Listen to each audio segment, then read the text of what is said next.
Este domingo tenemos el Evangelio de Bartimeo y cuando Bartimeo chilla, pero los demás le dicen que se calle, pero el Señor le dice que venga, los apóstoles le dicen, ánimo, levántate, el Maestro te llama. Solamente en ese lugar del Evangelio las palabras ánimo y levántate las dice los apóstoles. Todas las demás las dice Jesús.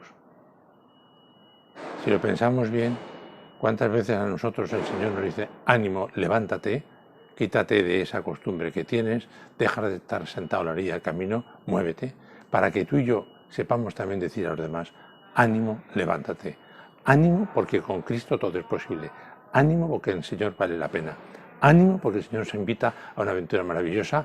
Por tanto, levántate, ponte en camino, sigue al Señor bien de cerca como Bartimeo, quítate todo lo que sobra, déjate de tonterías y ya verás tú cómo vale la pena que pasemos la vida como el Señor, diciendo a los demás, ánimo, levántate. Ánimo que con la gracia de Dios puedes, levántate que te espera aventura maravillosa. Pues apúntate. Que el Señor os bendiga, un saludo muy fuerte y hasta la próxima. Chao.